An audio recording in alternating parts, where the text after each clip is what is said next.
ఈ crop cutting, అస్తవ్యస్తంగా enumeration, పంట కోతలు, తూతూ మంత్రంగా పంట నష్టం అంచనాలు, ఈ క్రాప్ను గాలికి వదిలేసిన కూటమి ప్రభుత్వం. పక్కాగా ఈ క్రాప్ నమోదు చేస్తేనే వైపరీత్యాల వేళ పంట నష్ట పరిహారం.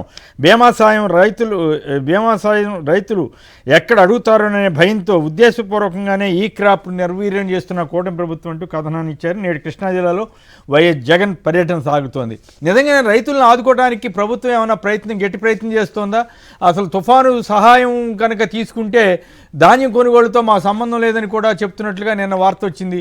సో రైతులు ఎదుర్కొంటున్న కష్టాల మీద ఇప్పుడు జగన్ గారి పర్యటన నేపథ్యంలో ఇప్పుడైనా పరిహారం ప్రకటించే అవకాశం ఉందంటారా గోపి గారు? సార్, ఇప్పుడు కూటమి ప్రభుత్వం వచ్చిన తర్వాత చేసిన మొట్టమొదటి దుర్మార్గమైన పని ఏంటంటే రైతు భరోసా కేంద్రాలు, జగన్మోహన్ రెడ్డి గారు ప్రారంభించిన రైతు భరోసా కేంద్రాలను మూసేసి ఆ సిబ్బందిని సచివాలయాలకు ఎక్కడికో ట్రాన్స్ఫర్ చేశారు. రైతు భరోసా కేంద్రం ఉంటే అందులో సిబ్బంది ఆ గ్రామంలో ఏ రైతు ఏ పంట ఎంత విస్తీర్ణంలో వేస్తున్నాడు అనేటువంటి లెక్కలు స్పష్టంగా వచ్చాయి.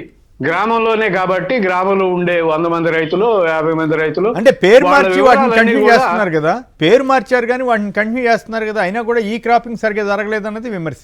అది జరగలేదండి. అదే దానివల్లే ఏమైందంటే మొత్తంగా ఈ క్రాప్ అనేది జరగలేదు. అసలు లెక్కలు లేవు ఎక్కడ కూడా.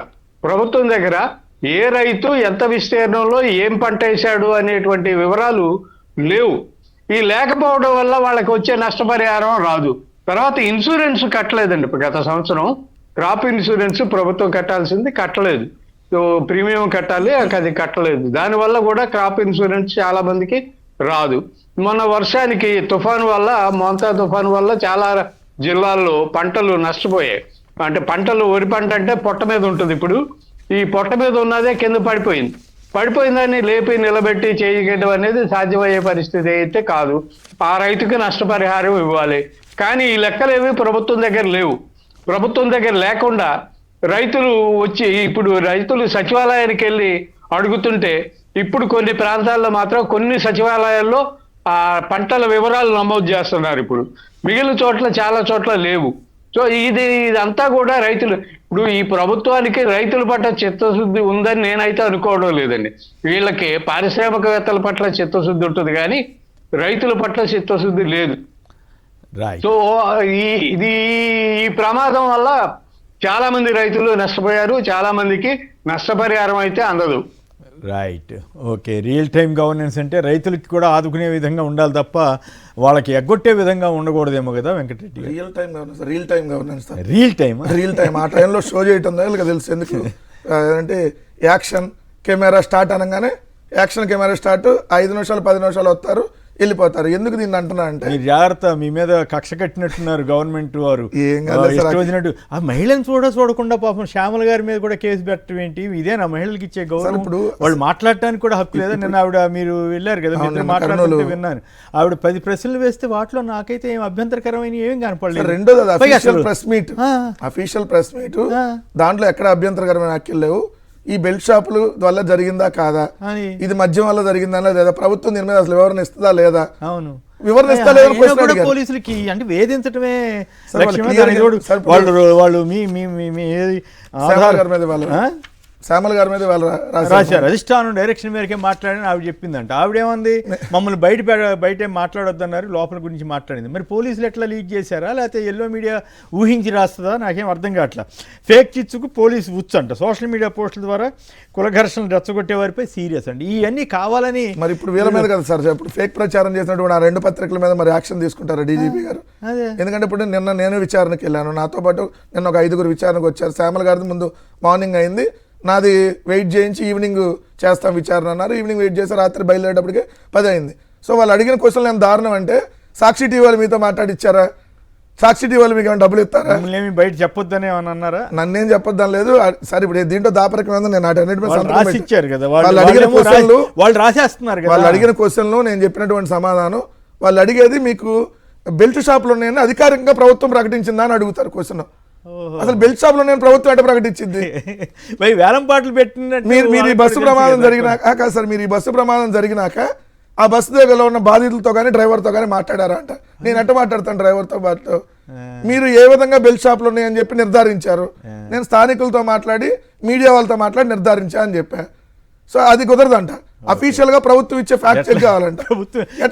అప్పట్లో వీడియోలు వచ్చినాయి, గుర్తుందా మీకు? కొత్తగా షాపులు వచ్చినప్పుడు కొన్ని ఊళ్ళల్లో వేలం పాటలు పెట్టి బెల్ట్ షాపులు అమ్ముతున్నట్టుగా వీడియోలు కూడా వచ్చినాయి కదా. వీడియోలు నిన్న సాక్షి వాళ్ళు కూడా వెళ్ళి బెల్ట్ షాప్ దగ్గర వెళ్ళి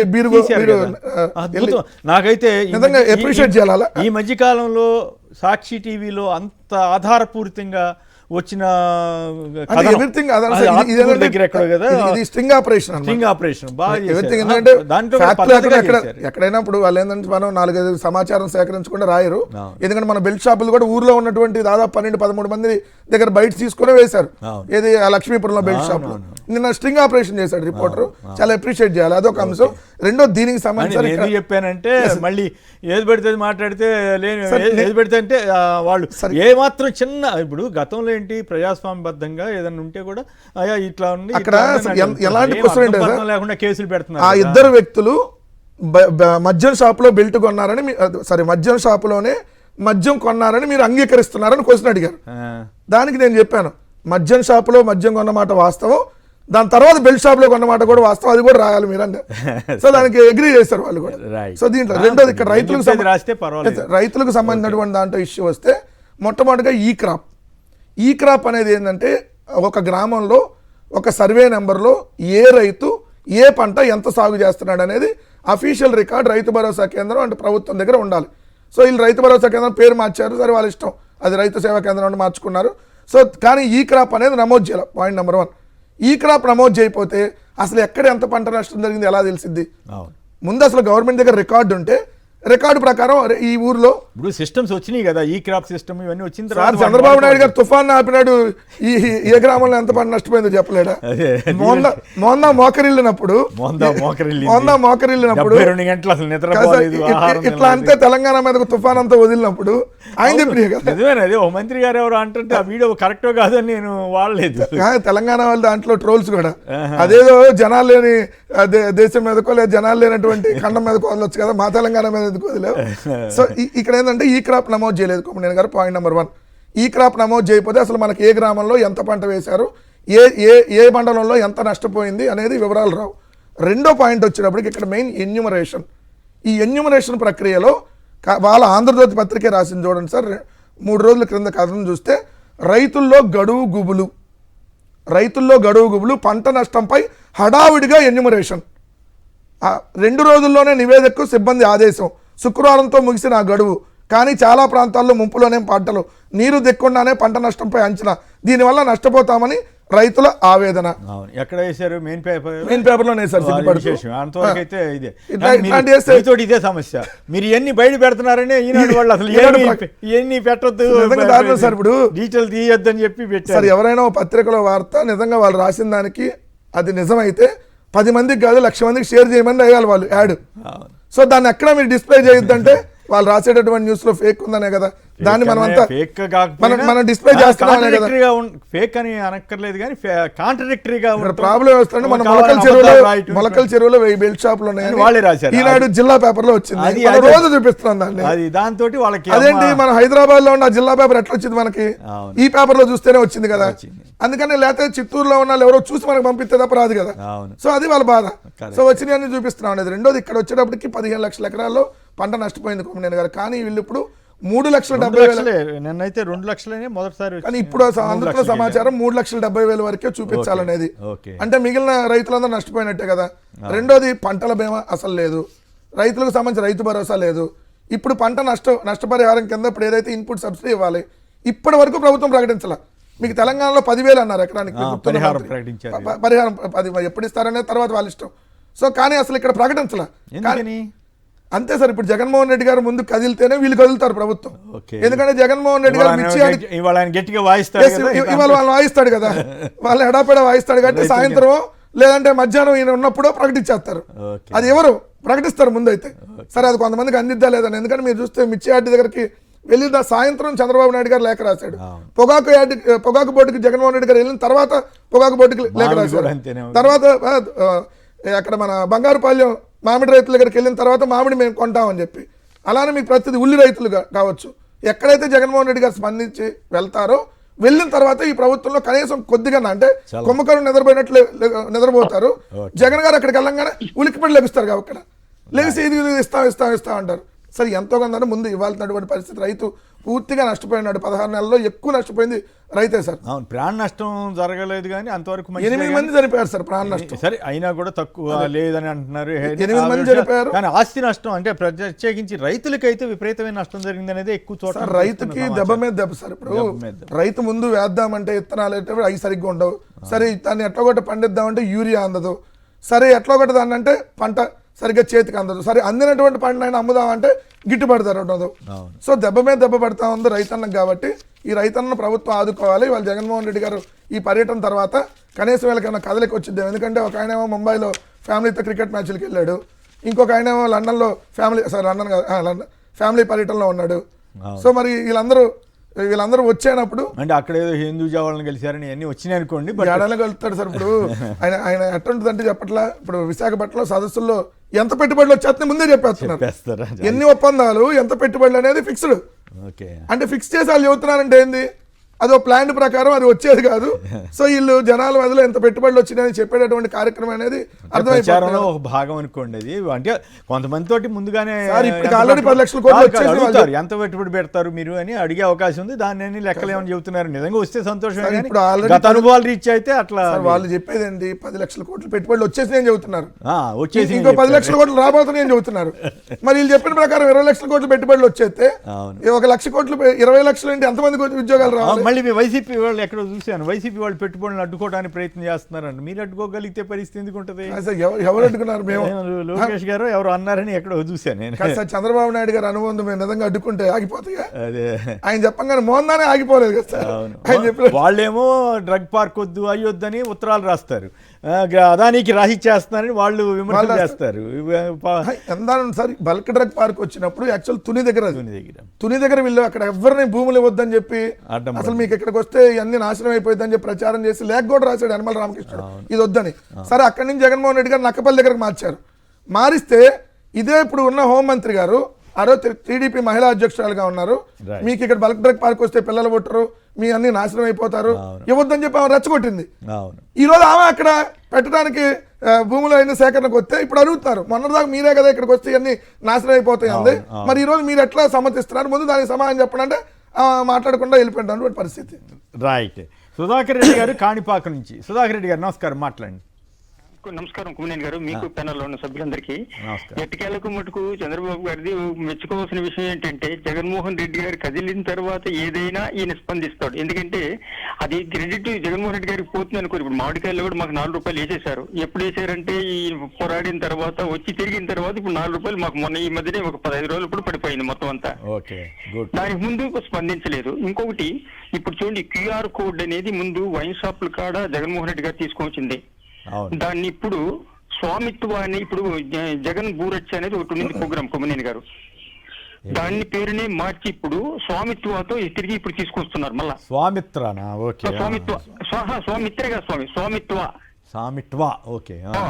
అది కార్డు భూ కార్డే ఇస్తారంట. ఆ కార్డులో కూడా QR కోడ్ ఉంటుందంట. QR కోడ్ GIS అంటే డ్రోన్ ఇది కానీ దీని కానీ GIS అని కోడ్లు పెట్టి బ్యాంకు లోన్లు కూడా ఆ కార్డే వర్తించట్టుగా. అంటే జగన్మోహన్ రెడ్డి గారు చేసిన 2023 వరకు కొనసాగిందని అవి కంప్లీట్. అది మిగిలిన భూమిని 26 ఏప్రిల్ లోపల కంప్లీట్ చేయాలని ఇప్పుడు తీసుకొస్తున్నారు. రీసర్వేనా మీరు చెప్పేది? రీసర్వేనే. జగన్ గారి బూరచ్చ అని వచ్చింది కదా కుమ్మనేని గారు, దానికి ఇప్పుడు స్వామిత్వ అని పేరు పెట్టారు. స్వామిత్వాన్ని పెట్టి ఇప్పుడు మెసేజ్లు పంపించారు. ఇది ఇప్పుడు ప్రారంభమైంది. అది దీని ద్వారా గ్రామాల స్థలాలకు గానీ ఈ భూములకు గానీ అన్నిటికీ ఇచ్చారు. అదే విధంగా ఇప్పుడు కొద్దిగా ఈ బెడ్ షాపుల పైన కూడా చలనం కలిగింది కుమ్మనేని గారు. ఇప్పుడు పోలీసులు తిరుగుతున్నారు వచ్చి ఇప్పుడు అది కూడా సాక్షి ఎఫెక్ట్ అయి ఉంటుంది. సాక్షి వాళ్ళు మొన్న లైవ్ కవరేజ్ ఇచ్చారు కదా, కొన్ని బెల్ట్ షాపులు ఏ రకంగా నడుపుతున్నారు. తెలుగుదేశం ఆయన ఎవరో తెలుగుదేశం ID కార్డు కూడా వేసుకుని నడుపుతున్నాడు ఒక ఆయన, నెల్లూరు ఆత్మకూరు దగ్గర ఎక్కడో మరి సాక్షి వాళ్ళు. అది దాని ఎఫెక్ట్ కూడా కొంత పని చేసి ఉండదు. మంచిదే అట్లా చేస్తే పోలీసులు మంచిదే. వాళ్ళ పని వాళ్ళు చేయకుండా అచ్చంగా వైసీపీ వాళ్ళ మీద ఏం కేసులు పెట్టాలి, ఎట్లా పెట్టాలి, సోషల్ మీడియాని ఎట్లా గవర్నమెంట్ వ్యతిరేకంగా రాకుండా చూడాలి, ఈ గోలే సరిపోతుంది. అందుకే పొలిటికల్ గవర్నెన్స్ చేస్తున్నారని నేను సజ్జల గారు కూడా అన్నారు కదా. పొలిటికల్ గవర్నెన్స్ పాలిటిక్స్ చంద్రబాబు గారిని చేసుకోమనండి. పోలీసులు వాళ్ళ డ్యూటీ వాళ్ళు చేయాలి తప్ప ఏదో ఒక పార్టీ కోసం పనిచేసినట్టు కాకుండా ఉంటే బెటర్. రైట్. ఇక బాబు పాలనలో ఆత్మహత్యలే శరణ్యమా. రాష్ట్ర వ్యాప్తంగా పలు కలెక్టరేట్ల వద్ద ఆత్మహత్య యత్నాలు. ఎన్ని అర్జీలు ఇచ్చినా సమస్యలు పరిష్కారం కావటం లేదంటూ ఆగ్రహం. టీడీపీ నేతల వేధింపుతో తిరుపతి కలెక్టరేట్ వద్ద 2 మహిళల ఆత్మహత్య యత్నం. బాపట్ల కలెక్టరేట్ వద్ద పురుగుమంది తాగిన వ్యక్తి. కృష్ణా జిల్లా కలెక్టరేట్ వద్ద పెట్రోల్ పోసుకుని బలవన్మరణానికి మహిళ యత్నం. ఇది చాలవన్నట్టు ప్రైవేట్ స్కూల్ బాలికపై అర్ధరాత్రి లైంగిక దాడి. జనసేన నేత వేధింపులతో వ్యక్తి ఆత్మహత్య యత్నం. ఇట్లా ఉంది. పోలీసులు వేధిస్తున్నారంటూ ఎస్వి మెడికల్ కళాశాల విద్యార్థులు తిరుపతి కలెక్టరేట్ వద్ద ధర్నా. గోపి గారు చెప్పండి, ఏమిటి పరిస్థితి? నిజంగానే వాళ్ళ పేపర్ చూస్తే ఒకే రోజు ఇన్ని ఘటనలు జరిగినట్లుగా వచ్చింది. బహుశా ఒకే రోజు అనుకుంటా, నన్ను ఒక్కరోజే ఇన్ని జరిగినాయి. ఏమనిపిస్తోంది మీకు ఈ పరిస్థితి? మరి ప్రభుత్వం దృష్టికి రాదా? ఎంతసేపు పొలిటికల్ గవర్నెన్స్ అయినా వాళ్ళు చేసేది? సార్, ఇప్పుడు ప్రభుత్వం అనేది తను స్వతహాగా చేయాల్సిన పనులన్నింటినీ కూడా పక్కన పెట్టేసింది. ప్రతిపక్ష పార్టీ మీద టార్గెట్ పెట్టి ప్రతిపక్ష పార్టీ కార్యకర్తల్ని, సోషల్ మీడియా కార్యకర్తలను మాత్రమే టార్గెట్ పెట్టుకొని కూర్చున్నారు. కలెక్టర్ల పని కూడా అదే. ఎవరు ఎక్కడ ప్రభుత్వానికి వ్యతిరేకంగా రాస్తున్నారు, ఏ సోషల్ మీడియాలో మాట్లాడుతున్నారు అనే దృష్టి పెట్టడం వల్ల సమస్యల పరిష్కారం, ప్రజల సమస్యల పరిష్కారం అనేది కొంత కుంటుపడిపోయింది. కలెక్టర్లకి కూడా ఈ బాధ్యతలు అప్పగించారు. ఏది సోషల్ మీడియా మానిటరింగ్ బాధ్యతలు కూడా కలెక్టర్ల చేతులకు వచ్చేసాయి. సో కలెక్టర్లు చేయడం అనేది లేదు. వాళ్ళ మీద చాలా ఒత్తిడి పెరుగుతోంది. వాళ్ళ మీద కూడా చాలా అజమాయిషీ పెరుగుతోంది. ప్రభుత్వం కేవలం జనసేన, తెలుగుదేశం పార్టీలకి మాత్రమే అనుకూలంగా పనిచేస్తున్నారు అధికారులు. ప్రజలు ఎన్ని ఇబ్బందులు పడుతున్నా, ప్రజలను వేధిస్తున్నారు, ఆస్తులు ఆక్రమించుకుంటున్నారు, లేకపోతే వాళ్ళకి పెన్షన్లు రాకుండా అడ్డుకుంటున్నారు, వాళ్ళకి ప్రభుత్వం నుంచి బెనిఫిట్స్ రాకుండా అడ్డుకుంటున్నారు. దీనికి సంబంధించి కలెక్టర్తో ఫిర్యాదు చేద్దామంటే కలెక్టర్ పట్టించుకునే పరిస్థితి లేదు. జనసేన నాయకులు ఏం చెప్తే అది చేయాలి, తెలుగుదేశం నాయకులు ఏం చెప్తే అది చేయాలి. గ్రామాల్లో జరుగుతున్న పరిస్థితి అయితే ఇది. ఈ పరిస్థితుల్లో కలెక్టర్లు మాత్రం ఏం చేస్తారు? వాళ్ళకి వచ్చే పని ఏం లేదు, వాళ్ళు చేయగలిగే పరిస్థితి లేదు. ప్రజలకి కలెక్టరేట్ లేకపోతే అనుభవంలో ఎప్పుడైనా సరే ఒకే రోజు ఇన్ని కలెక్టరేట్ల దగ్గర లేదా ఇన్ని ఆత్మహత్యలు ఇవన్నీ జరిగినాయా? అట్లాంటి ఏం చూడలేదండి. అన్ని లేవు. ఎక్కడో ఒక చోట ఒకటి జరుగుతూ ఉండేది. ఎప్పుడో ఎక్కడో ఒక చోట ఒకటి జరుగుతూ ఉండేది తప్ప ఒకే రోజు ఒకేసారి ఇన్ని కలెక్టరేట్ల దగ్గర ఇన్ని దారుణాలు జరగడం అనేది మొదటిసారి చూస్తున్నాం. అదే చెప్తున్నాను కదా, ఈ కాదు వీళ్ళకి రాసినందుకు, మాట్లాడినందుకు కేసులు పెడతామంటారో ఏం పోవడం మరి చూడాలి. మరి ఇటువంటి అన్ని అయ్యా వాళ్ళ సమస్యలు ఏంటో తీర్చండి, వాళ్ళ ఆత్మహత్యల దాకా వెళ్ళే పరిస్థితి రాకుండా చూడండి అని మనం కోరుకోవడం తప్ప మనం ఏం చేయగలుగుతాం? గోపి గారు, రైట్. కేవైకే రెడ్డి గారు ఉయ్యూరు నుంచి, నమస్కారం, మాట్లాడండి. నమస్కారం అండి, ప్యానెల్లో ఉన్న పెద్దలకి అందరికి. మాట్లాడండి ప్లీజ్. క్రాప్ ఇన్సూరెన్స్ చేసినందుకు రైతులకి ఆ పసుపు ఎకరానికి 90,000 నుంచి 70,000 వరకు ఇచ్చారని జగన్మోహన్ రెడ్డి గారి టైంలో. గుడ్. ఇప్పుడు లంక గ్రామాల్లో మొన్న వరద వచ్చింది చూసారా, కృష్ణానది. అవును. ఆ కృష్ణానది ఏరియాలో మొత్తం మునిగిపోయిన రైతులకి, ఒక రైతుకి 4 లక్షలు 5 లక్షలు వచ్చింది. భారతదేశ స్వతంత్రం వచ్చిన తర్వాత అంత డబ్బు తీసుకోవాలి రైతులు. ఏమో పబ్లిసిటీ అవట్లా అయ్యి. అవును. అంత డబ్బు ఇచ్చి మరి అన్ని చేసినా కూడా రైతులు ఇప్పుడున్న పరిస్థితుల్లో ఇప్పుడు నష్టపరిహారం రాస్తారట. అవును. రాస్తే ఒడ్డుకొంటారట. అది మరీ డేంజరస్ గా ఉంది కదా. అది ఏంటి సార్, ఇది అంత ఎక్కడికి వెళ్తుంది? రైతుల పరిస్థితి చాలా దారుణంగా ఉంది. లంకల్లో మన యూరియా దొరకలేదు, దాంట్లోనే తీసుకొచ్చి వేశారు తేలు. ఎమ్మటే వరద వచ్చింది. అయ్యో, ఈ రైతుల పరిస్థితి చాలా దారుణంగా ఉందండి. ఆవేదన కలుగుతుంది. చాలా రైతు కూడా బతికే పరిస్థితి ఉండదు సార్ ఇది పరిస్థితి. ఎందుకంటే నేను తెల్లారు లేచిన కానీ మేము ఆ లంక ఏరియాలో తిరుగుతూనే ఉంటాము. Okay, right. అసలు నానా రైతులు చాలా ఇబ్బంది పడుతున్నారు.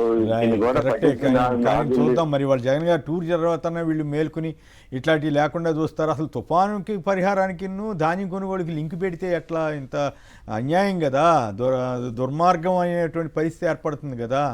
రైట్, వెంకటరెడ్డి గారు చెప్పండి.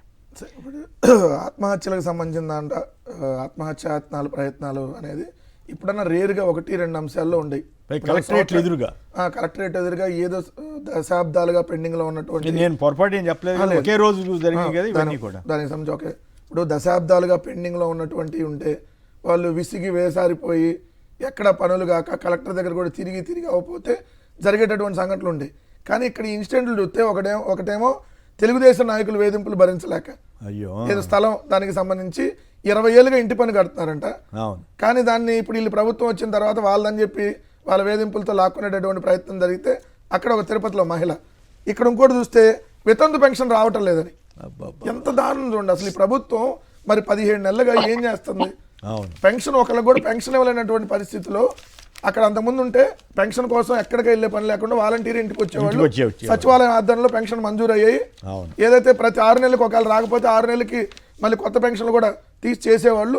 ఇవన్నీ ఉంటాయి. ఈరోజు ఏంటి, ఉన్నటువంటి పెన్షన్లు తొలగించారు.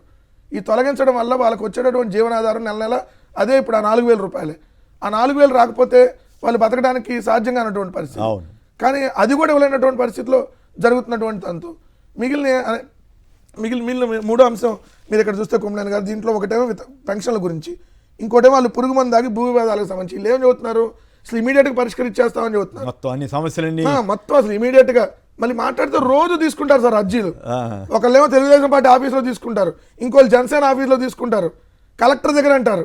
మరి తీసుకున్న అర్జీలన్నీ ఏమవుతున్నాయి అంటే షోపటప్ కార్యక్రమం జరుగుతుంది తప్ప ప్రజలకి ఉపయోగపడే కార్యక్రమం జరగట్లేదు. ఇక్కడ సమస్యలన్నీ అలానే పెండింగ్. ఎంత సంతోషంగా ఉన్నారని ఎవరో టీడీపీ కార్యకర్త అంట, ఆవిడ స్టేట్మెంట్ ఇచ్చి అసలు ముందు తెలుగుదేశం వాళ్ళు సంతోషంగా ఉన్నారులేదు చెప్పండి. అందరూ తెలుగుదేశం కార్యకర్తలు జనసేన కార్యకర్తలు సంతోషంగా లేరు. ఎందుకు?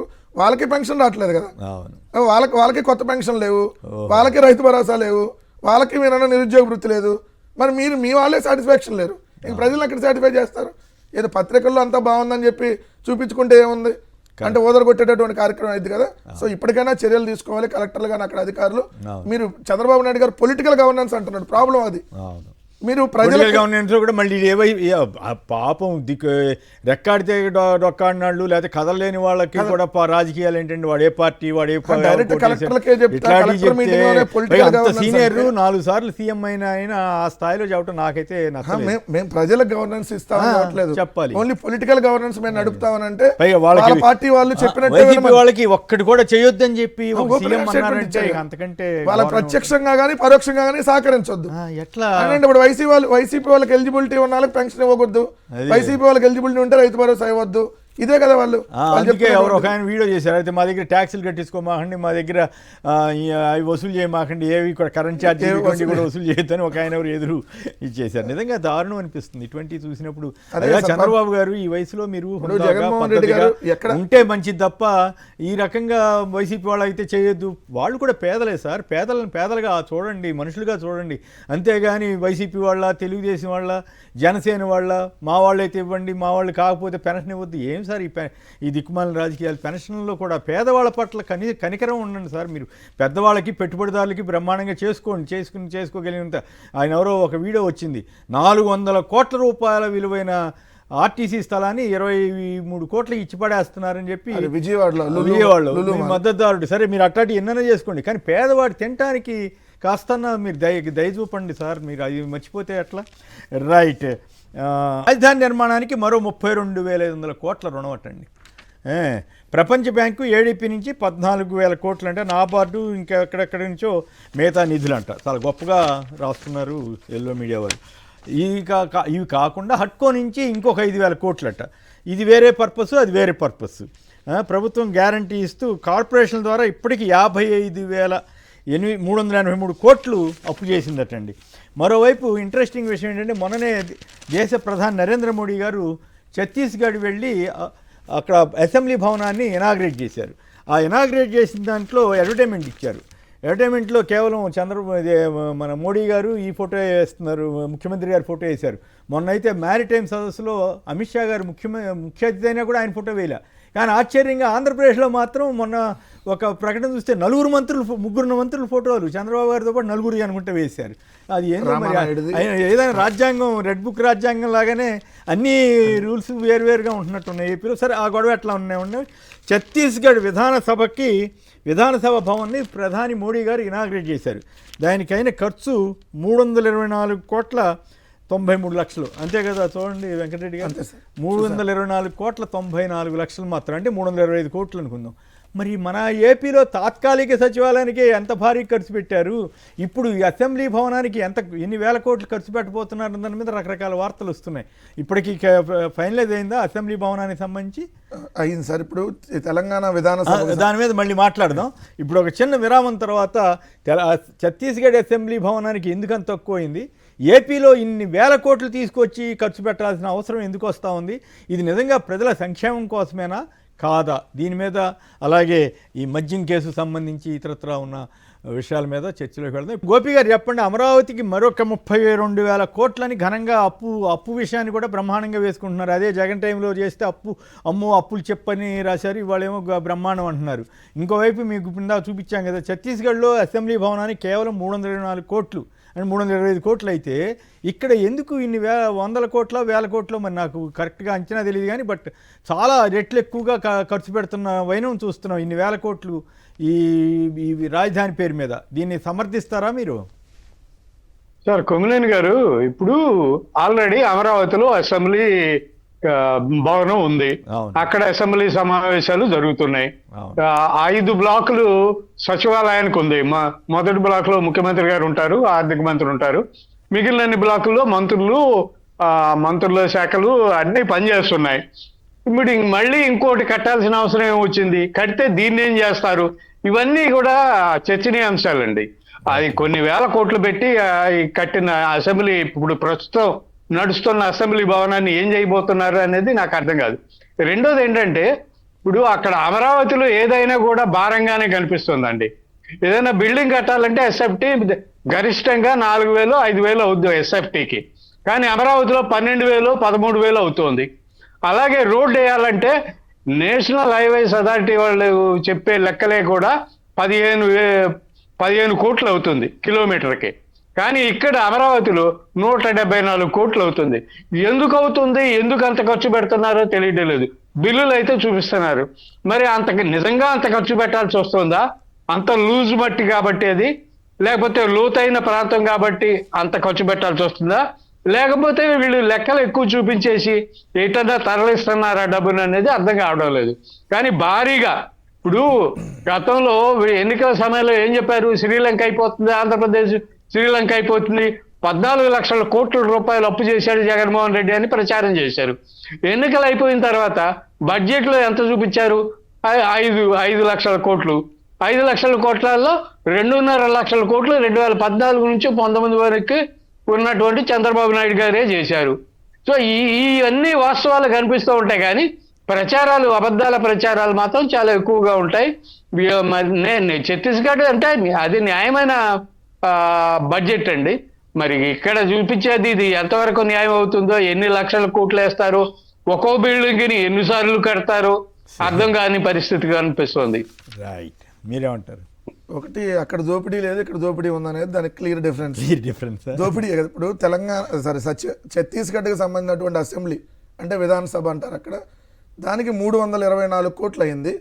ఇప్పుడు చంద్రబాబు నాయుడు గారు అంతకుముందు టెంపరీగా ఆయన అధికారంలో ఉన్నప్పుడు కట్టిన తాత్కాలిక సచివాలయం, తాత్కాలిక అసెంబ్లీ, తాత్కాలిక హైకోర్టుకి చదరపు అడుగు 11,000 నుంచి 17,000 అయింది.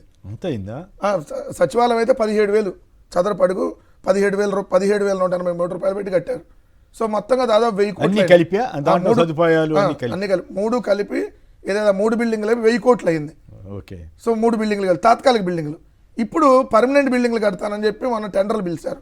దాంట్లో అసెంబ్లీకి 724 కోట్లు, ఒక్క అసెంబ్లీకి 7,724 సదుపాయాలు ఉంటాయి. సదుపాయాలు అంటే నార్మల్ చైర్లు అయ్యే ఉంటాయి కదా, వేరే ఉండవు కదా. ఇక్కడ అసెంబ్లీ అయినా అయ్యే ఉంటాయి కదా, అదే. సీటింగ్ అక్కడ అసెంబ్లీ అయినా అదే అంటే ఉంటాయి కదా. ఇంటీరియర్ వర్క్స్ అనేవి చాలా పెడతారు కదా. అక్కడ అసెంబ్లీ అయినా ఇదే ఉంటాయి. ఇక్కడ 324 కోట్లు ఛత్తీస్గఢ్ అయితే ఇక్కడ 724 కోట్లు అవ్వబోతుంది. అంటే అంత 400 కోట్లు అదనం.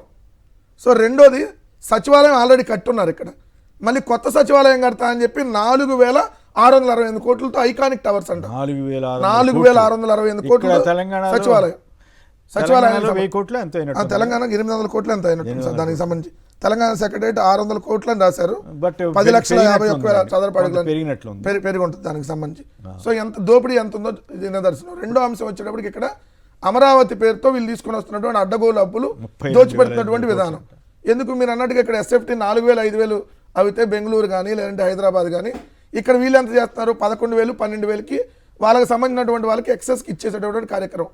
ఎవరు వాళ్ళకి ఎలక్షన్లో సహకరించిన వాళ్ళు, చంద్రబాబు నాయుడు గారికి అనుకూలంగా ఉన్నటువంటి రియల్ ఎస్టేట్ కంపెనీలో వాళ్ళందరికీ. అందుకని మీకు అంచనా అనేది పెరిగిపోతా ఉంది. ఆల్రెడీ 26,000 కోట్లు తెచ్చారంట, 32,500 కోట్లు ఇప్పుడు రాబోతున్నాయంట. అంటే మొత్తంగా అంతా 58,500 కోట్లు. అసలు కానీ ఖర్చు అక్కర్లేదు, సెల్ఫ్ ఫైనాన్స్ అని ఓదరగొట్టారు కదా. సెల్ఫ్ ఫైనాన్స్ అంటే ఎంత ఎక్కువ అప్పు తెచ్చుకుంటే అది సెల్ఫ్ ఫైనాన్స్. ఎంత ఎక్కువ వడ్డీకి ఎంత ఎక్కువ అప్పు తెచ్చుకుంటే అది సెల్ఫ్ ఫైనాన్స్. చంద్రబాబు నిర్మించుకుంటది, పైసా ఖర్చు పెట్టక్కలేదు ప్రభుత్వం నుంచి అని ఆ రోజుల్లో చెప్పారు. అట్లా రాశారు కదా. మళ్ళీ వాళ్ళే పేపర్ లోపలికి వెళ్తే ఏం రాస్తారు చూడండి. మొత్తం అమరావతి నిర్మాణంలో భాగంగా 91,636 కోట్ల అంచనా వ్యయంతో పనులు స్టార్ట్ చేశారంట. దానికి సంబంధించి ఇప్పుడు 58,383 కోట్లకి టెండర్లు పిలిచేశారంట. మరి దాంట్లో మరి టెండర్లు పిలిచి డబ్బులు అంటే మరి సెల్ఫ్ ఫైనాన్స్ కాదు కదా. మరి ఇన్ని అప్పులు తీసుకొని వస్తున్నాను. నేనేమంటున్నా, అమరావతికి మేము వ్యతిరేకం కాదు, కానీ ఇంతంత డబ్బులు పెట్టొద్దు. జగన్ గారు క్లియర్గా చెప్పారు ఏమని. అక్కడ నాగార్జున యూనివర్సిటీ దగ్గర 500 ఎకరాలు 500 కోట్లు 1000 కోట్లు ఒక 500 ఎకరాలు ల్యాండ్ తీసేసుకొని ఎంతో 1,000-2,000 కోట్ల బిల్డింగ్లు కట్టేస్తే అయిపోద్ది. ఆల్రెడీ విజయవాడ, గుంటూరు, అటు మచిలీపట్నం పోర్ట్ ఉంది, అన్ని కలిసిపోతాయి. ఇంత అప్పులు తెచ్చొద్దాను అనేది. ఈ అప్పులకి అసలుకం వడ్డీ కట్టాలి కదా. దాని ఎంత అవుతుంది? 1,00,000 కోట్ల అప్పుకి అసలుకం వడ్డీ 4-5 లక్షల కోట్లు అయింది. సో ఈ భారం ఎవరి మీద పడుద్ది? సెల్ఫ్ ఫైనాన్స్ ఎట్ అయింది. అప్పుడు రెండో అంశం వచ్చేటప్పుడు క్లియర్గా ఇక్కడ హడ్కో నుంచి వాళ్ళు 5,000 కోట్లు ఇచ్చారు. మొన్న మామూలు ఆర్బీఐ నుంచి 3,000 కోట్లు తీసుకున్నారు సార్. 3,000 కోట్లు మంగళవారం వచ్చింది. అంటే ఒక మంగళవారం వీళ్ళు తెచ్చేటటువంటి అప్పుతో 6 మెడికల్ కాలేజీలు కట్టచ్చు. ఎందుకంటే 3,000 కోట్లు మంగళవారం ఈ రోజు వస్తుంది 3,000 కోట్లు. ఈ రోజు వచ్చే 3,000 కోట్లని మెడికల్ కాలేజీలకు మీరు తరలిస్తే 5,000 కోట్లు ఇవాళ వచ్చేది హడ్కో నుంచి సార్. ఇవాళ మంగళవారం అప్పులో భాగంగా 3,000 కోట్లు. ప్రతి మంగళవారం వాళ్ళకి 2 మంగళవారాలకు రోజు అప్పు తీసుకొని వస్తారు. సో నెలలో 2 మంగళవారాల్లో అప్పు తీసుకొస్తారు. సో ఒక నెలలో 3,000 కోట్లు, అదే ఒక వారంలో 3,000 కోట్లు, ఒక వారంలో 5,000 కోట్లు అట్లా. సో ఇక్కడ మీరు ఈ 3,000 కోట్ల అప్పుని మెడికల్ కాలేజీలకు తరలిస్తే దాదాపుగా 6 మెడికల్ కాలేజీలు పూర్తవుతాయి. రెండో జగన్ రాష్ట్ర వ్యాప్తంగా ఇక్కడ మీరు 50,000 కోట్లు ఇప్పుడు అమరావతి పేరుతో అప్పులు తెచ్చారు కదా. ఒక 5,000 కోట్లు నాబార్డుకి ఆల్రెడీ జగన్మోహన్ రెడ్డి గారు లింక్ పెట్టారు. సో అక్కడ ఆల్రెడీ అగ్రిమెంట్లు అయిపోయింది. దాన్ని మీరు ప్రభుత్వ మెడికల్ కాలేజీలకు మళ్ళీ ఇచ్చేస్తే మీరు 10 మెడికల్ కాలేజీలు పూర్తి అయిపోతాయి కదా. దానికి సంబంధించి అంటూ జగన్ గారేమో మంచి బిల్డింగ్లు 450 కోట్లతో మంచి బిల్డింగ్లు కడితేనేమో ప్యాలెస్లు కట్టారు, వేస్ట్ అన్నారు. ఇక్కడేమో ఇన్ని ఐకానిక్ టవర్లు ఇన్ని వేల కోట్ల అప్పులు తీసుకొచ్చి కట్టుతున్నారు. మరి ఇది ఏమో అర్థం, అసలు పోలిక అనేది అర్థం కాకుండా. దాంట్లో జగన్మోహన్ రెడ్డి గారు కట్టినటువంటి బిల్డింగ్లో ఒకటి హాస్పిటల్, మళ్ళీ కాలేజీ, వాళ్ళకి సంబంధించినటువంటి హాస్టల్స్, ఏదైతే నర్సింగ్ కాలేజీ ఇవ్వబోతున్నారా? లేదు సార్, మెడికల్ కాలేజ్ కట్టినట్లు కాదు. నేను అనేది రిషికొండ 400 కోట్లు పెట్టిన దాంట్లో భవనం, అది కూడా అద్భుతం. మన ఆంధ్రప్రదేశ్ లో ఎక్కడ లేనటువంటి ఇన్ఫ్రాస్ట్రక్చర్ అక్కడ ఏర్పాటు చేశారు. పెడితే వాటిని వేస్ట్ చేస్తే అది కదా విధ్వంసం అంటే నాకు అనిపిస్తుంది. నేను అంబేద్కర్ విగ్రహం దగ్గర చూస్తే నాకు బాధ అనిపించింది. అది కదా విధ్వంసం అంటే. జగన్ గారు కట్టిన వాటిని పాడు చేయటం కదా. మరి చంద్రబాబు గారు కట్టిన నేనే జగన్ గారు ఎప్పుడు పాడు చేశారు? ఏందో విధ్వంసం అని ప్రచారం. రెండో సార్, ఇప్పుడు అంబేద్కర్ గారి విగ్రహం జగన్మోహన్ రెడ్డి గారు కట్టారని దానికి దీనికి ఏమి సంబంధం? ఇప్పుడు వరకు ముఖ్యమంత్రి కానీ వాళ్ళ ఎమ్మెల్యేలు కానీ ఒక్కరు పోవాలి అక్కడికి. వెళ్ళపోయారు. మెయింటైన్ చేసి జనానికి విజ్ఞానం కేంద్రంగా మార్చొచ్చు కదా. ప్రజలకు తెలియాల్సిన ఒక్క నిమిషం నేను ముగిస్తాను. ఎందుకంటే మెడికల్ కాలేజ్ 500 కోట్లు పెట్టి జగన్మోహన్ రెడ్డి గారు ఎక్కడైతే కట్టారో అక్కడ దాదాపు 8.5 లక్షల చదరపు అడుగుల్లో టీచింగ్ హాస్పిటల్, 2.5 లక్షల చదరపు అడుగుల విస్తీర్ణంలో మెడికల్ కాలేజ్, 2 లక్షల చదరపు అడుగుల విస్తీర్ణంలో హాస్టళ్లు, సిబ్బంది వసతి, క్రీడా ప్రాంగణాలు, మళ్ళీ అత్యాధునిక సాంకేతికతతో ల్యాబొరేటరీలు, డిజిటల్ లైబ్రరీలు, CCTVలు, ఇవన్నీ 500 కోట్లతో. ఎంత? 8.5 లక్షల అడుగులతో టీచింగ్ హాస్పిటల్, 2.5 లక్షల అడుగులతో మెడికల్ కాలేజ్, మరొక 2 లక్షల అడుగులతో హాస్పిటల్ హాస్టల్స్ సిబ్బంది లైబ్రరీలు అన్ని ఈ కట్టే ఒక బిల్డింగ్ ఐకానిక్ టవర్ ఒకటో రెండో కట్టేదానికే 4,600 కోట్లు. ఇది మీకు ఇన్ఫ్రాస్ట్రక్చర్ చూస్తే అంత అద్భుతంగా ఉంది. మీరు చూసారు కదా, ఆల్రెడీ ఓపెన్ అయిన కాలేజీలో పిల్లలు చదువుతా ఉన్నారు. ఇన్ని లక్షల సేఫ్టీకే కేవలం 500 కోట్లు కట్టారు. కానీ వీళ్ళు మన అమరావతిలో సిఆర్డిఏ బిల్డింగ్ అని చూసాం, ఎంత దోపిడీ చూస్తారు కదా అన్ని. ఒక building deck building. So deck building అంటే తక్కువ సేఫ్టీ కానీ ఎక్కువ దోపిడీ. ఏ విధంగా దోచారో చూడండి. రైట్. ఇక వైఎస్ జగన్ హయాంలో ఉపాధి కల్పన జోరు. వ్యవసాయ రంగం తర్వాత సేవా రంగంలోనే అత్యధిక మందికి ఉపాధి కల్పించిందంటూ ఒక రిపోర్ట్ వెల్లడించింది. నేర స్వభావమే నారావారి rule of law. Jogi Ramesh అక్రమ అరెస్టుతో చంద్రబాబు పొలిటికల్ గవర్నెన్స్ వికృత రూపం బట్టబయలు అయిందన్న సజ్జల. ఎమ్మెల్యేలకు మామూలు అమౌంట్ సెట్ చేశాం, బాటిల్పై 10 ఎక్కువ అమ్మడంపై మాట్లాడతాం అని ఈయన అక్కడ ఎమ్మెల్యే దగ్గర ఒప్పందం చేద్దాం, డబ్బు చేర్చండి అని చెప్పి రాజమహేంద్రవరానికి సంబంధించిన ఒక టీడీపీ నేత ఆడియో ఏదో బయటపడిందని మొన్న ఈ మధ్య కూడా జరిగినట్టుంది. ఇప్పుడు మళ్ళీ ప్రముఖంగా వార్త వచ్చింది. టీడీపీ మద్యం దందా మరోసారి బట్టబయలని భరత్ మాజీ ఎంపీ మొత్తం ప్రెస్ కాన్ఫరెన్స్ పెట్టి చెప్పాడు. ఇక మరొకవైపు లోకేష్ గారేమో జోగి రమేష్ అరెస్టుకు ఆధారాలు ఉన్నాయన్నారు. మరి ఏం ఆధారాలు ఏంటో ఎవరికీ తెలియదు. కానీ కులాన్ని రాజకీయం కోసం వాడతారా అంట. అసలు కులం మతం రాజకీయాలు వాడంది ఎక్కడ తెలుగుదేశం వారు. అసలు నేను 50 ఏళ్ళుగా చూస్తున్నాను కదా, కుల రాజకీయం అనేది ప్రధానంగా ఈ తెలుగుదేశం వచ్చిన తర్వాత, నేను కూడా ఆ రోజుల్లో ఎన్టీ రామారావు గారి బ్రహ్మాండం అని నేను కూడా మద్దతు ఇచ్చి ఉండొచ్చు. కానీ బట్ ఓవరాల్గా అబ్జర్వ్ చేస్తే కుల రాజకీయం అన్నది ప్రధానంగా ఈ కులాల మధ్య వైరుధ్యం అన్నది తెలుగుదేశం వచ్చిన తర్వాతే ఎక్కువగా జరుగుతోందేమో అని నాకు అనిపిస్తుంది. ఏ గవర్నమెంట్ ఉన్నా రాకూడదు, ఏ పార్టీ ఉన్నా. వాళ్ళు ఎంత దుష్ప్రచారం చేశారు జగన్మోహన్ రెడ్డి గారి ప్రభుత్వం మీద అంటానికి. తోట చంద్రయ్య అనే ఫ్యాక్షనిస్టు వాళ్ళ గొడవల్లో తోట చంద్రయ్య అనే అతను చనిపోతే బీసీని చంపుతారని వెళ్ళి పాడి మోసి మరీ ఓవర్ యాక్షన్ చేశాడు చంద్రబాబు నాయుడు గారు, దుష్ప్రచారం. రెండోది, అక్కడ రేపల్లెలో అమర్నాథ్ గౌడ్ అనేటటువంటి అబ్బాయిని ఎవరో వాళ్ళిద్దరూ ఏదో వాళ్ళకి సంబంధించినటువంటి గొడవల వల్ల చంపితే బీసీని చంపేస్తారా ఫలానా రెడ్డి కులం అంటూ ఎంత దుష్ప్రచారం. ఎక్కడ డాక్టరు ఏదైతే సుధాకర్ అతను దళితుడని ప్రొజెక్ట్ చేసేసి అతను చనిపోయింది ఎప్పుడు సంవత్సరం తర్వాత అతనికి ఆల్రెడీ మెంటల్ సర్టిఫికేట్లు అన్ని ఇచ్చి ఆల్రెడీ మెంటల్ ఉందనేది నిర్ధారించిన తర్వాత అతను ప్రధానమంత్రి మోడీ గారిని ముఖ్యమంత్రిగా జగన్మోహన్ రెడ్డి గారిని అమ్మనాబూతులు సార్ అన్ని తిడితే అతను దళిత డాక్టరు అని చెప్పి నానా యాగి చేసి కులాల మధ్య అచ్చెన్నాయుడిని అరెస్ట్ చేయగానే బీసీని అరెస్ట్ చేస్తారా? ఈఎస్ఐ కుంభకోణంలో అరెస్ట్ అయితే బీసీనా? కొల్లు రవీంద్ర మర్డర్ కేసులో అరెస్ట్ అయితే బీసీని అరెస్ట్ చేస్తారా? ఏది మర్డర్ కేసు ఇప్పుడు కుల రాజకీయాల గురించి లోకేష్ మాట్లాడితే ఎట్లా? రైట్. నాకు మత రాజకీయాల మీద, దేవుళ్ళ మీద ఎంత అరాచకంగా ఆ రోజుల్లో చేశారు, ఇప్పుడు ఇట్లా మాట్లాడుతున్నారు. Right, okay. ఇది చెప్పండి, ఇది టీడీపీ మద్యం దందా మరోసారి బట్టబయలైంది. ఎమ్మెల్యేకి మామూలు అమౌంట్. జోగి రమేష్ గారు అరెస్ట్ నేపథ్యంలో ఇందాక మనం ఒక వీడియో చూసాం, ఆధారాలు ఉన్నాయని లోకేష్ గారు అంటున్నారు. ఆధారాలు అంటే బయట పెట్టాలి కదా. ఇప్పుడు నారా లోకేష్ అంటే ఇప్పుడు చిన్న పర్సన్ కాదు ఏదో మాట్లాడటానికి. ముఖ్యమంత్రి కొడుకు, క్యాబినెట్ మంత్రి. నీ దగ్గర ఆధారాలు ఉంటే నువ్వు ఎవరికి ఇవ్వాలి? న్యాయస్థానాలకు సబ్మిట్ చేయి. సో ఆధారాలు ఉన్నాయని స్టేట్మెంట్ ఇస్తాం, నేను ఏదో ప్రమాణం చేస్తాను. ఆల్రెడీ ఆయన ప్రమాణం చేశాడు జోగి రమేష్ గారు. అసలు రెండోసారి అసలు ఒక వైఎస్ఆర్ కాంగ్రెస్ పార్టీ కార్యకర్త లేదా నాయకుడు ఒక పోస్ట్ పెడితేనే అతని మీద కేసులు పెడుతున్నప్పుడు వీళ్ళ గవర్నమెంట్ ఉంటే వెళ్ళి అసలు లెక్కలకు సంబంధించి నకిలీ లెక్కర్ తయారు చేసి అమ్మేస్తారా? అది ఏ విధంగా? రెండు, ఇప్పుడు అతను ఎవరు? జనార్దన్ అనేవాడు దొంగ, పట్టుబడినటువంటి దొంగ. దొంగ ఇంకోటి దొంగ అని చెప్పి ఒప్పుకుంటారా? మరి ఇప్పుడు కాదు సార్, నన్ను విచారణ పిలిచారు. నేను కూడా ఆయనకు చంద్రబాబు నాయుడు ఉన్నానంటే చంద్రబాబు నాయుడు నోటీస్ ఎట్లా ఉంటుంది? కాదు సార్, నిన్న నాకు నోటీసులు ఇచ్చారు, మాతో పాటు 27 మందికి. లేదు సార్, మన చంద్రబాబు నాయుడు ఉన్నాడు, లోకేష్ ఉన్నాడు నేను చెప్పాను అనుకో, తీసుకెళ్ళి వాళ్ళని అరెస్ట్ చేస్తారా? ఎట్లా చెల్లుతుంది? అంటే ఫోటో దిగితేనే అరెస్ట్ చేస్తారంటే ఇప్పుడు నారా లోకేష్ తో వెంకటేష్ నాయుడు, అదే చంద్రబాబు నాయుడు తో వెంకటేష్ నాయుడు, ఇన్ని ఫోటోలు ఉన్నాయి కదా. మరి ఆధారాలు అడుగుతున్నారు కదా, ఈ ఎమ్మెల్యే మీద చర్య తీసుకుంటారు. వాళ్ళందరి మీద ఆడియోలు వచ్చింది కదా సార్, డైరెక్ట్ గా బాటిల్ పై 10 ఎక్కువ అమ్మడం పైన మాట్లాడదామని చెప్పి పిలిచారు. డైరెక్ట్ గా ఆడియోలు వచ్చినాయి. వాళ్ళ ఎమ్మెల్యే కొలికిపూడి చెబుతున్నాడు గంజాయి అమ్మేస్తున్నాడు ఎంపీ కేసీఆర్ చిన్ని అని చెప్పి. వాళ్ళందరి మీద కదా మీరు తీసుకోవాల్సింది. అది కదా ఆధారం. మీ ఎమ్మెల్యే చెప్పిన ఆధారం కదా మీ ఎంపీ మీద. మరి దాని మీదగా చర్యలు తీసుకోవాల్సింది. ఏం లేదు సార్, ఇవన్నీ టాపిక్ డైవర్ట్ చేయాలి. ఇప్పుడు రైతులు తీవ్రమైనటువంటి ఇబ్బందుల్లో ఉన్నారు. సో ఈ ఇష్యూని బయట అడ్రస్ చేయకూడదు.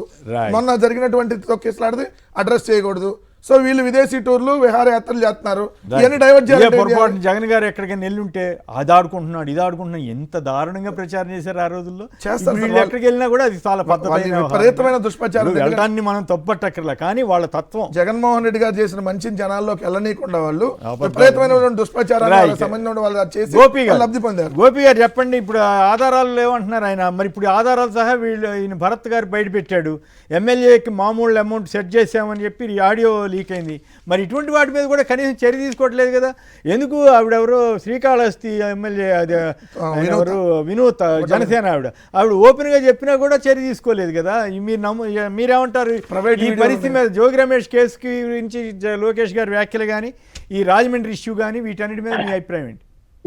సార్ జోగి రమేష్ కేసు అయితే డైవర్షన్ అండి, కంప్లీట్ గా డైవర్షన్ అది. అప్పుడు జనార్దన్ రావు అనే అతను కానీ జయచంద్రారెడ్డి కానీ వీళ్ళంతా కూడా టీడీపీ నాయకులు, టీడీపీకి జెండా కప్పుకొని చంద్రబాబు దగ్గర కూర్చున్న మనుషులు.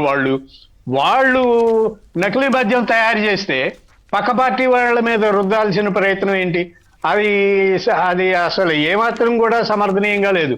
పైపెచ్చు జోగి రమేష్ కావాలని టీడీపీని ప్రభుత్వాన్ని కూటమి ప్రభుత్వాన్ని బదనాం చేయడం కోసం చేశాడు అని చెప్పడం, దానికి వీళ్ళు తెలుగుదేశం వాళ్ళు అయి ఉండి కూడా మరి ఆ పని చేయడం అంటే అది ఎంతవరకు సాధ్యం అవుద్ది, ఎంతవరకు నమ్మశక్యంగా ఉంది అర్థం కావడం లేదు. రాష్ట్రంలో ప్రతి చోట ఎమ్మెల్యేలు, ముఖ్యంగా టీడీపీ ఎమ్మెల్యేలు, జనసేన ఎమ్మెల్యేలు దందాలు చేస్తున్నారు. నకిలీ మద్యం వాటాలు ఉన్నాయి, బెల్ట్ షాపుల్లో వాటాలు ఉన్నాయి వాళ్ళకి, అవి నడిపిస్తున్నారు. కానీ దాని గురించి మాత్రం లోకేష్ దగ్గర ఎక్కడ సమాచారం లేదు. తెలుగుదేశం పార్టీ నాయకులు నడిపే నకిలీ మద్యంలో మాత్రం జోగి రమేష్ పాత్ర ఉందనే ఆధారాలు ఉన్నాయని చెప్పడం అయితే లోకేష్ కి మరి అది ఎంతవరకు సమర్థించుకోగలుగుతారో ఏం చేస్తారనేది కాదు. కానీ ఇది మొత్తంగా పొలిటికల్ కేసు అండి. దీంట్లో మాత్రం వాస్తవాలు అయితే ప్రజలకు తెలుసు, ప్రజలకు తెలుసు, చూస్తారు. వీళ్ళు చెప్పినంత మాత్రాన ప్రజలు నమ్ముతారని నేనైతే అనుకోవడం లేదు. రైట్. ఇక చంద్రబాబు గారు హిందూజా తోటి ఒక 20,000 కోట్ల ఒప్పందాలు చేసుకున్నారట. అట్లాగే వచ్చే భాగస్వామ్య సదస్సుకు 10 లక్షలు, దాదాపు 10 లక్షల కోట్లు వస్తాయని చెప్తున్నారు. నెల్లూరుకి జోగి రమేష్ గారిని తరలించారట. మరి ఎందుకు సడన్గా తరలించారో ఐడియా లేదు, కానీ బట్ మరి సడన్గా అక్కడ దాకా తీసుకెళ్లాల్సిన అవసరం ఏంటో అర్థం కాదు. రైట్. ధారా గోపి గారు, కారుమూరు వెంకటరెడ్డి గారు, ఇద్దరికి కూడా ధన్యవాదాలు. ఇది నేటి చర్చా కార్యక్రమం. నమస్కారం.